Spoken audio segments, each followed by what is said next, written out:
चलो दोस्तों, फिजिक्स चौथा पाठ चैप्टर नंबर 12।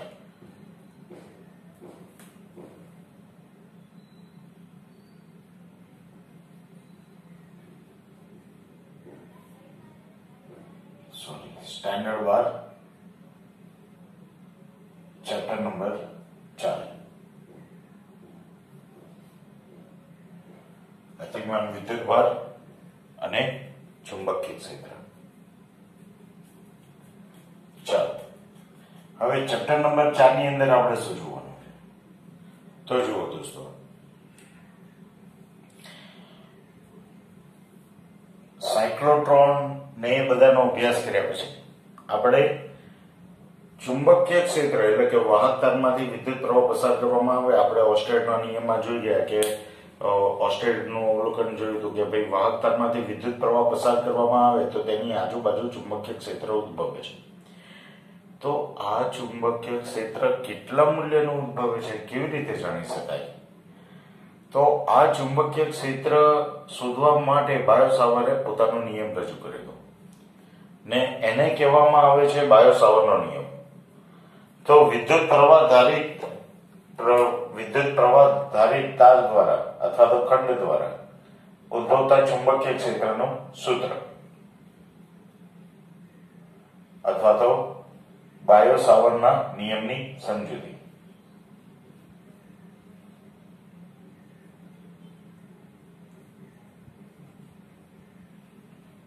ના નિયમની સમજૂતી।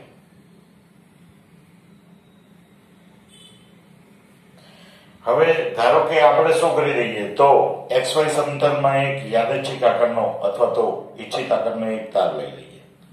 તો આકૃતિમાં દર્શાવ્યા પ્રમાણે XY સમતલમાં આકૃતિમાં દર્શાવ્યા પ્રમાણે એક AB વાહક તારને લીધેલ છે, બરોબર, કમ્પ્લીટ, જેમાંથી I જેટલો વિદ્યુત પ્રવાહ પસાર થઈ રહ્યો છે। I જેટલો વિદ્યુત પ્રવાહ પસાર થાય છે। તો AB ઇઝ ઇક્વલ ટુ વાહક તાર, AB ઇઝ ઇક્વલ ટુ વાહક તાર કયા સમતલમાં? XY સમતલમાં।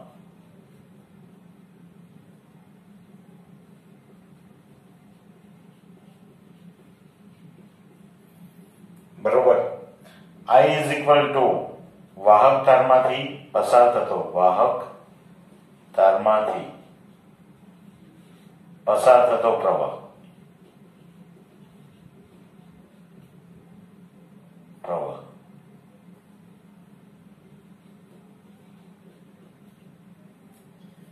બરોબર।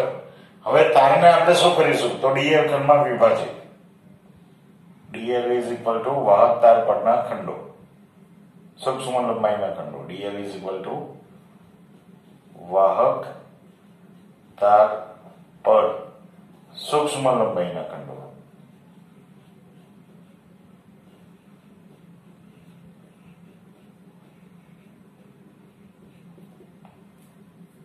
બરોબર, હવે મારે r જેટલા અંતરે, હવે અહીંયા જો વાહકતાને નાના નાના ખંડોમાં વિભાજિત કરેલો છે તે એવો એક dl ખંડ હું અહીંયા ધારું છું, આ dl ખંડ છે, બરોબર,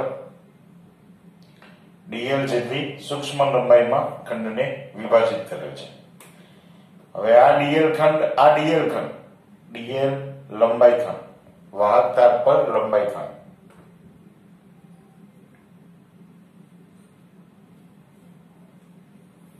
વાહક તાર પર સૂક્ષ્મ લંબાઈના ખંડો। હવે dl થી r સદિશ જેટલા અંતરે આવેલા બિંદુએ મારે ચુંબકીય ક્ષેત્ર શોધવું છે। r સદિશ જેટલા અંતરે આવેલા બિંદુએ ચુંબકીય ક્ષેત્ર શોધવું છે। હવે આ બંને વચ્ચે ખૂણો કેટલો છે? થીટા છે। આ બંને વચ્ચે ખૂણો કેટલો છે? થીટા છે। તો બાયો-સાવર્ટના નિયમ અનુસાર, બાયો-સાવર્ટનો નિયમ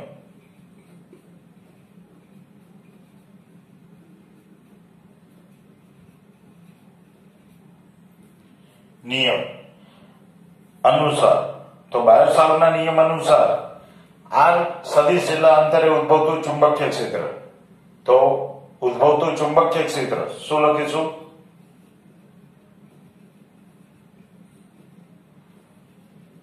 ચુંબકીય ક્ષેત્ર. હવે એને ડીબી સદિશ લઈ શકો અથવા તો બી સદિશ લઈ શકો. તો ડીબી સદિશ એ આઈડીએલ ખંડના સમપ્રમાણમાં વિદ્યુત પ્રવાહ અને ડીએલ ખંડના સમપ્રમાણમાં અને કેટલા અંતરે ઉદ્ભવતો ચુંબકીય ક્ષેત્ર અને આપેલ બિંદુના આવેલ અંતરના એટલે કે ખંડથી આર અંતરે આવેલ બિંદુના તો અંતરના વર્ગના વ્યસ્ત પ્રમાણમાં.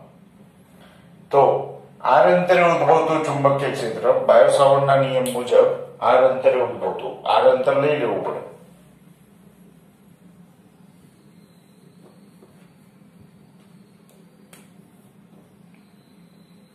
આર અંતરે ઉદ્ભવતું ચુંબકીય ક્ષેત્ર, ઉદ્ભવતું ચુંબકીય ક્ષેત્ર ડીબી સદિશ એ ડીબી એ આઈ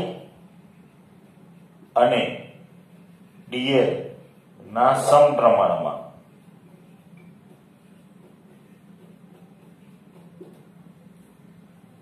બરોબર તથા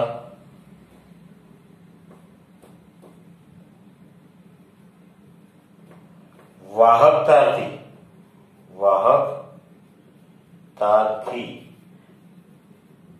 અંતરના વર્ગના કેવા પ્રમાણમાં? વ્યસ્ત પ્રમાણમાં.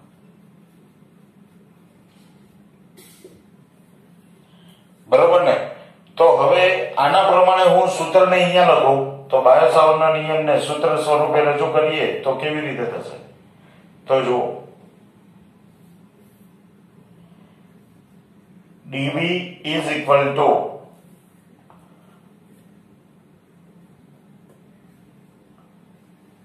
IDL સદિશ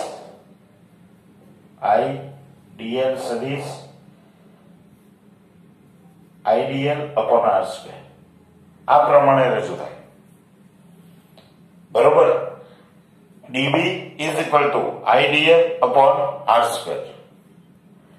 તો હવે અહીંયા જો IDL DL એ સદિશ રાશિ છે, R સદિશ જેટલા અંતરે આવેલું છે ને મળતી રાશિ એ કેવી છે? ચુંબકીય ક્ષેત્ર એ સદિશ રાશિ. બરોબર? તો હવે હું આને કેવી રીતે લખી શકું? તો dB સદિશ જો એને સદિશ સ્વરૂપે લખવું હોય તો dB ચલે છે IDL સદિશ બરોબર છેદમાં R સ્ક્વેર.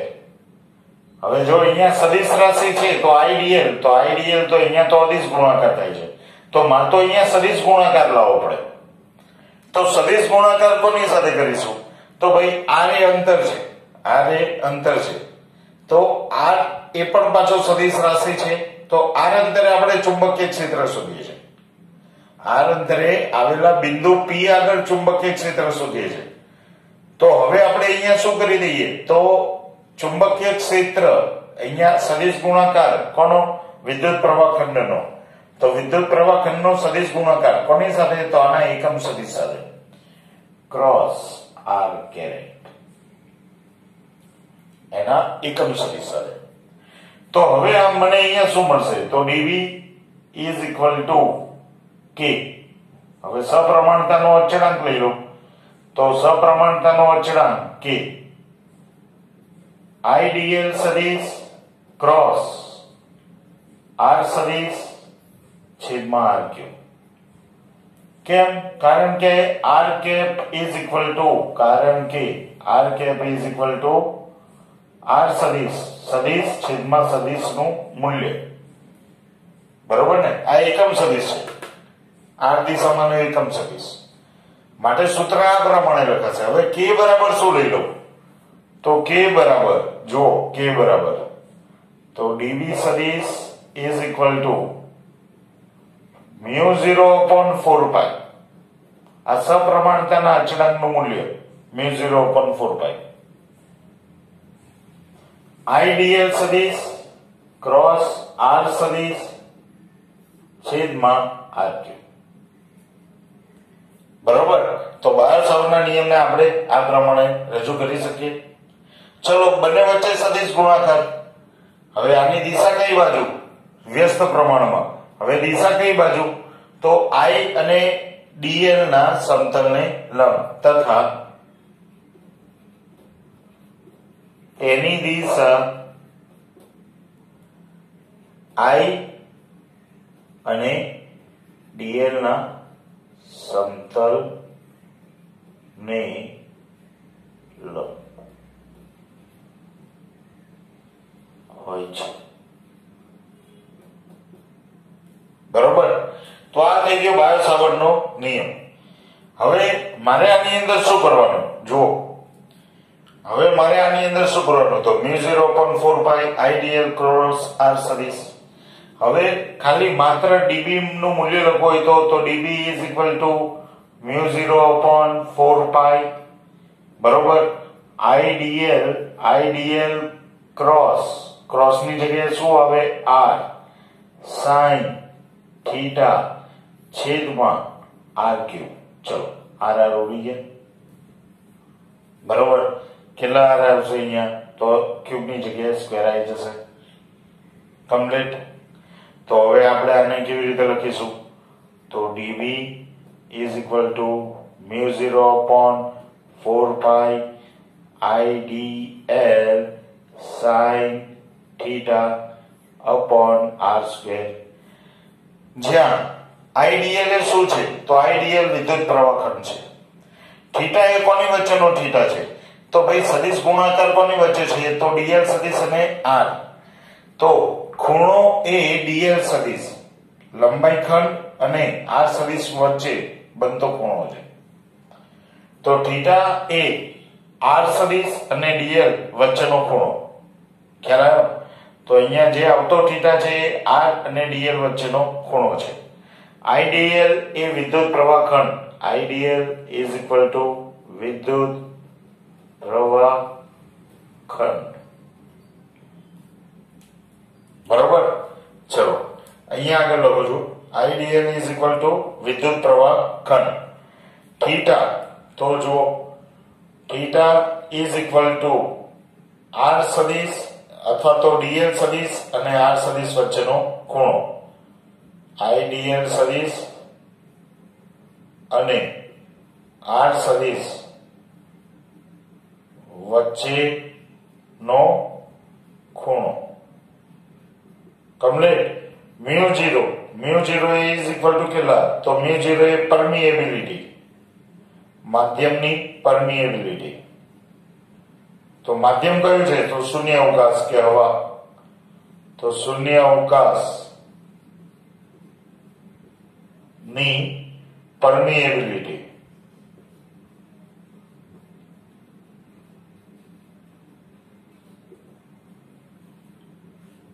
બરોબર.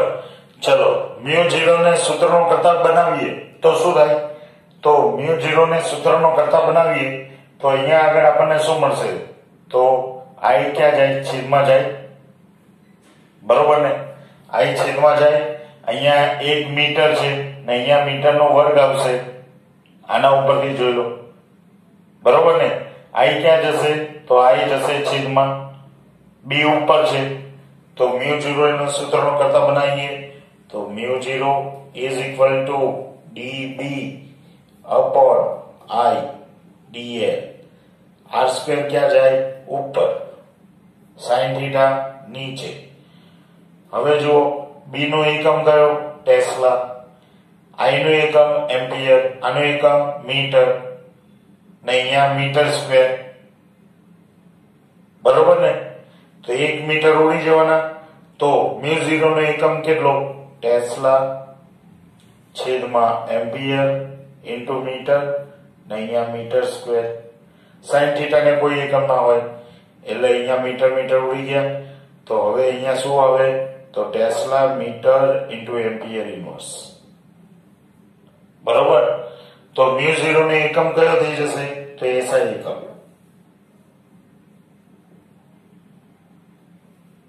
SI એકમ ટેસ્લા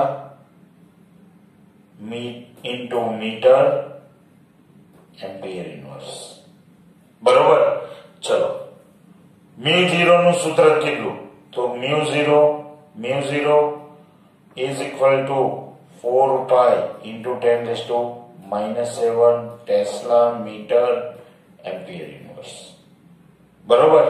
ચાલો μ0 4 pi ને નીચે લાવો, 4 pi ને અહીંયા છેદમાં લાવો તો શું લખાય?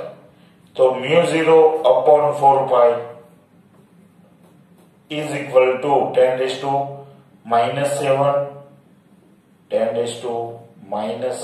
Tesla metre ampere inverse. બરોબર. તો μ0 એ શૂન્ય અવકાશની પરની એબિલિટી છે.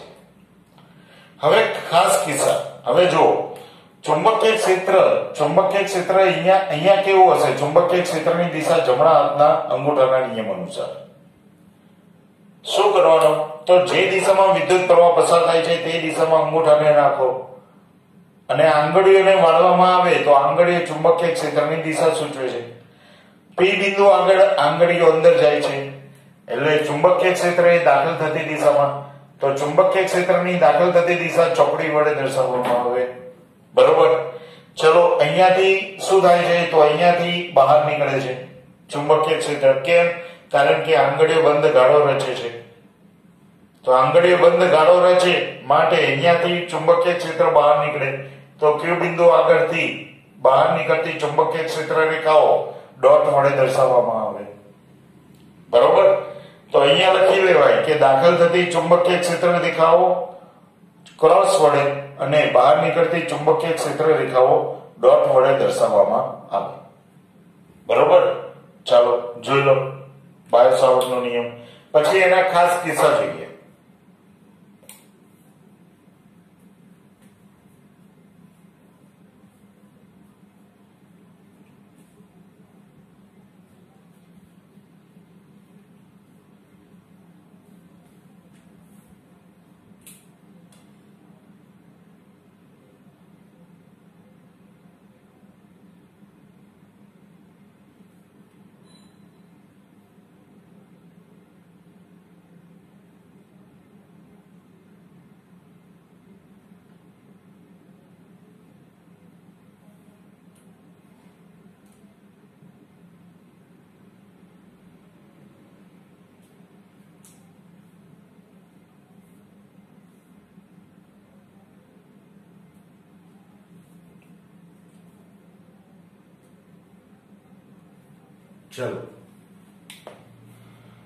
ચલો હવે એના ખાસ કિસ્સા જોઈ લઈએ.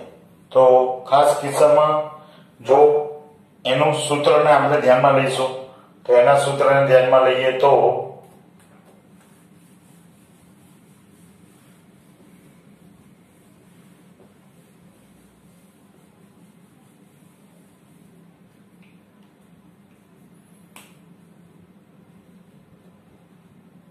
dB is equal to μ0 upon 4 pi બરોબર IDL sin theta upon r square. તો આની અંદર થીટાનું મૂલ્ય બદલાય, IDL બદલાતા નથી, r અંતર નહીં બદલાય, 4 pi નહીં બદલાય, μ0 બધા અચળાંક છે. શું બદલાશે? થીટાનું મૂલ્ય બદલાય એટલે ચુંબકીય ક્ષેત્ર બદલાય. બરોબર. હવે આ મૂલ્ય દર્શાવે છે, આ સૂત્ર ખાલી મૂલ્ય દર્શાવે છે. હવે અહીંયા કેમ ડીબી લીધું? પહેલા તો એ કારણ શું? અહીંયા ડીબી કેમ લીધું? કારણ કે પ્રવાહખંડ મારી જોડે સૂક્ષ્મ છે માટે મેં અહીંયા ડીબી જેટલું લીધું. હવે થીટા ઇઝ ઇક્વલ ટુ હું 0 લઈ લઉં તો થીટા ઇઝ ઇક્વલ ટુ 0 લેતા ખાસ કિસ્સામાં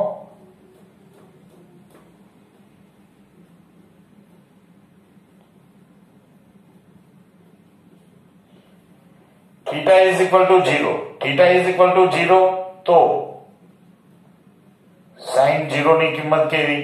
0 ને તેથી dB is equal to 0 માટે વિદ્યુત પ્રવાહ ખંડની અક્ષ પર દરેક બિંદુએ અથવા તો વિદ્યુત પ્રવાહ ખંડની દિશામાં દરેક બિંદુએ ચુંબકીય ક્ષેત્ર શૂન્ય. તેથી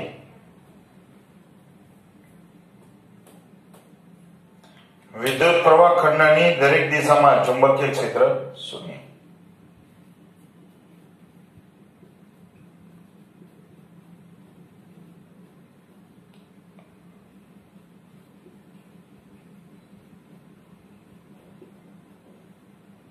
દરેક બિંદુએ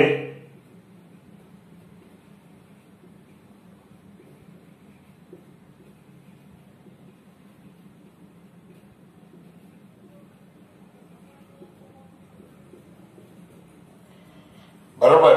તેથી વિદ્યુત પ્રવાહ ખંડની દિશામાં દરેક બિંદુએ ચુંબકીય ક્ષેત્ર કેવું? શૂન્ય. અથવા તો અક્ષ પર દરેક બિંદુએ ચુંબકીય ક્ષેત્ર શૂન્ય. ચલો થીટા ઇઝ ઇક્વલ ટુ કેટલા? તો theta is equal to 90 degree. તો sin કેવા? 90 ઇઝ ઇક્વલ ટુ 1. તેથી dB કેવું? મહત્તમ, મેક્સ. બરોબર. તો વિદ્યુત પ્રવાહ ખંડને લંબ ચુંબકીય ક્ષેત્ર મહત્તમ.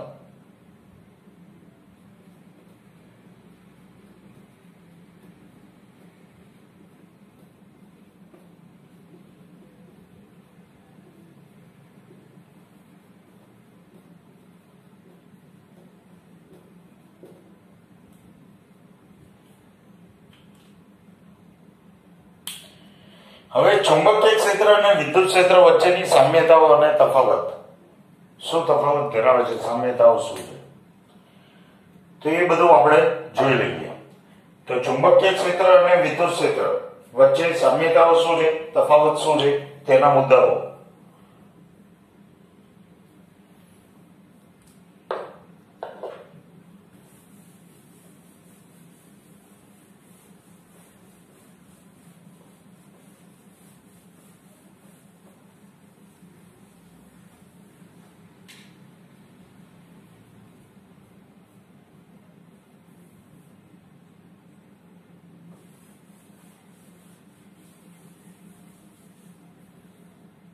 ચલો આ પછી કરું છું.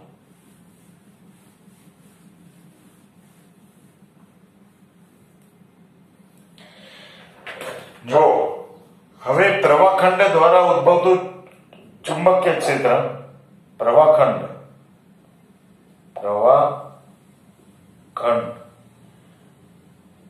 દ્વારા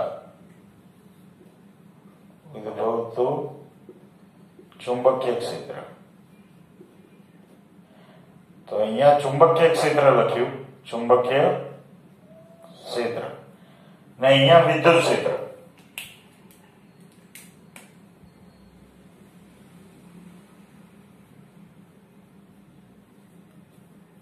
બરોબર. હવે વિદ્યુત ક્ષેત્ર કોના વડે ઉદ્ભવે? તો વિદ્યુત ક્ષેત્ર બિંદુવત વિદ્યુત ભાર વડે ઉદ્ભવતું વિદ્યુત ક્ષેત્ર.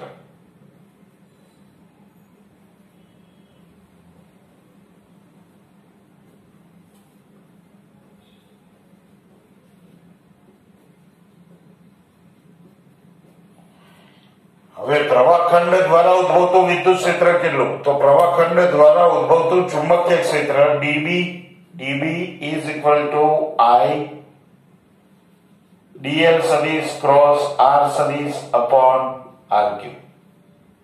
dB સદિશ બરાબર. જ્યારે વિદ્યુત ક્ષેત્ર E સદિશ is equal to k q upon r square. તો બંને અહીંયા શું થઈ જાય છે? ચલો આને આપણે થોડુંક સાદું રૂપ આપી દઈએ. તો થોડુંક સાદું રૂપ આપીએ તો આનું મૂલ્ય અહીંયા મારે r કેપ ની દિશામાં લેવું પડે, સદિશમાં. બરોબર. ચલો અહીંયા હું સાદું રૂપ આપું. IDL r sin થીટા છેદમાં r ક્યુબ, r ઉડી ગયા, સ્ક્વેર આવ્યો. તો અહીંયા ડાયરેક્ટ સ્ક્વેર લખી દઈએ.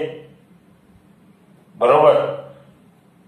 ચલો અહીંયા આગળ તો E ઇઝ ઇક્વલ ટુ મૂલ્યમાં KQ upon R². બરોબર. ચલો હવે અહીંયા જો પહેલા તો બંને વ્યસ્ત વર્ગના નિયમને અનુસરે છે. બંને વ્યસ્ત વર્ગના નિયમને અનુસરે. તો ચુંબકીય ક્ષેત્ર અને વિદ્યુત ક્ષેત્ર બંને વ્યસ્ત વર્ગના નિયમને અનુસરે છે. તો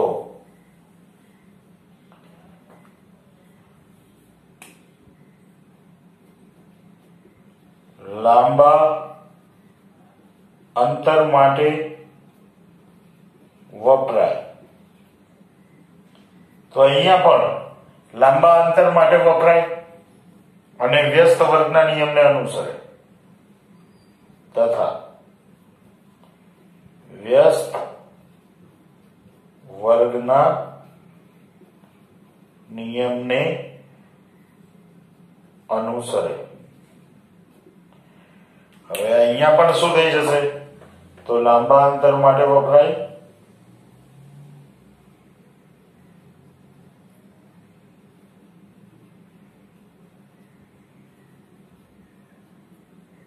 અને વ્યસ્ત વર્ગના નિયમને અનુસરે. બરોબર. હવે વ્યસ્ત વર્ગના નિયમને અનુસરે એટલે શું થાય? તો ઉદ્ગમથી જેમ જેમ દૂર જઈએ તો ઉદ્ગમ વિદ્યુત પ્રવાહ ખંડથી દૂર જતા ચુંબકીય ક્ષેત્ર ઘટે. ઉદ્ગમ વિદ્યુત ભારથી દૂર જતા વિદ્યુત ક્ષેત્ર ઘટે.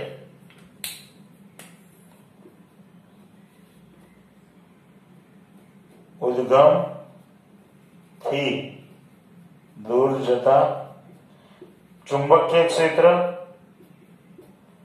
ઘટે. તો અહીંયા સમાનતામાં એ જ આવે છે. ઉદ્ગમ થી દૂર જતા વિદ્યુત ક્ષેત્ર ઘટે.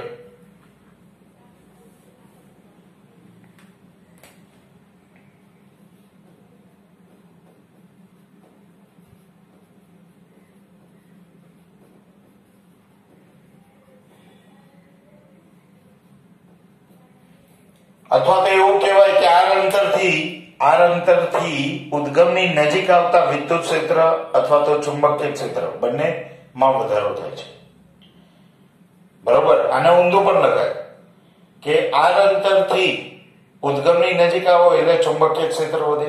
એવી રીતે આર અંતરથી ઉદ્ગમની નજીક આવો એટલે વિદ્યુત ક્ષેત્ર વધે છે. બરોબર. તો આટલા ખાલી સમાનતાના મુદ્દાઓ છે. હવે અસમાનતાના મુદ્દા કયા છે? તો અદિશ ઉદ્ગમ વડે અદિશ વિદ્યુત ભાર વડે ઉદ્ભવે છે. એનું ઉદ્ગમ સ્થાન કેવું છે? અદિશ. ને આનું ઉદ્ગમ સ્થાન કેવું છે? સદિશ. તો સદિશ વિદ્યુત પ્રવાહ ખંડ વડે ઉદ્ભવે છે. અદિશ વિદ્યુત ભાર વડે ઉદ્ભવે.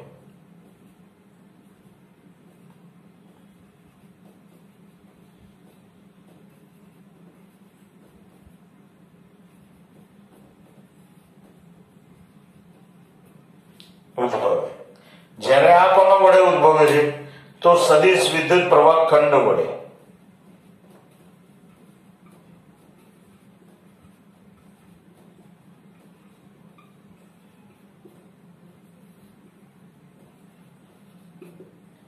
ઉદ્ભવે. બરોબર. ચલો આની દિશા કઈ બાજુ હોય? ચુંબકીય ક્ષેત્રની દિશા કઈ બાજુ હોય? તો સમતલને લંબ. ચુંબકીય ક્ષેત્રની દિશા કઈ બાજુ હોય? તો વિદ્યુત પ્રવાહ ખંડના સમતલને લંબ. જ્યારે વિદ્યુત ક્ષેત્રની દિશા કઈ બાજુ હોય? તો સ્થાન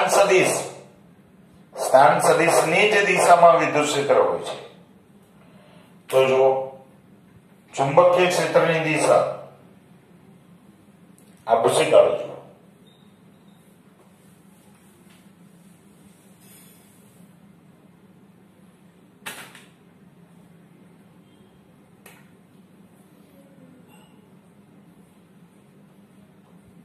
દિશા સ્થાનાંતર સદિશની દિશામાં. બરોબર. ચલો, ચુંબકીય ક્ષેત્રની દિશા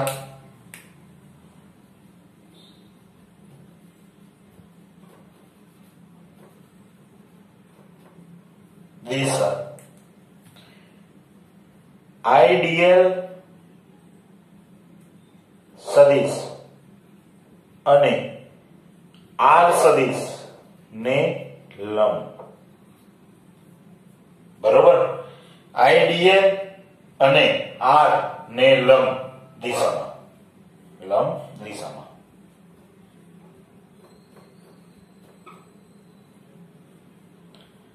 બરોબર.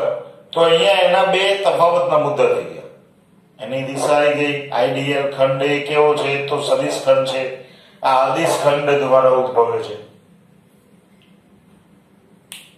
બરોબર ને? તો વિદ્યુત ક્ષેત્ર અને ચુંબકીય ક્ષેત્રને સામ્યતાઓ અને એના વિસંગતતાઓ, એટલે કે એમાં શું તફાવત છે તેના મુદ્દા આપણે લખી દીધા. બરોબર. જોઈ લો.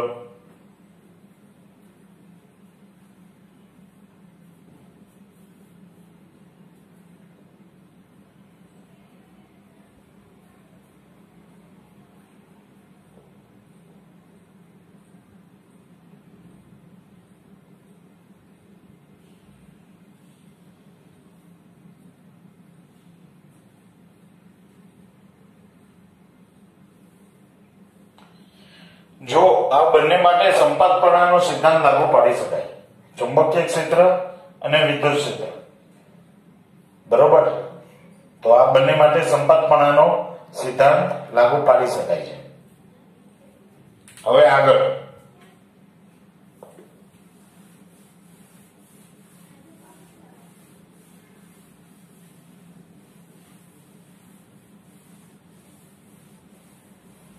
જો ચેપ્ટર 4 નું નામ શું છે? ગતિમાન વિદ્યુત ભારો અને ચુંબકીય ક્ષેત્ર.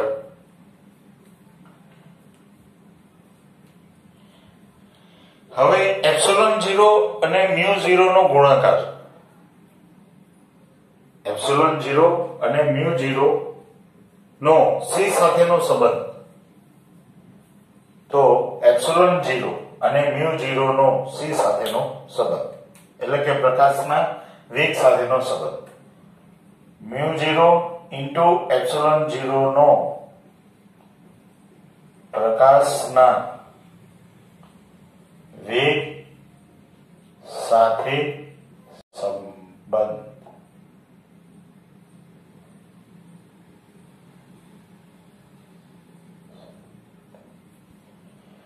ચલો, mu 0 epsilon 0 is equal to, હવે આને 4 પાઈ વડે ગુણો, 4 પાઈ વડે ભાગો.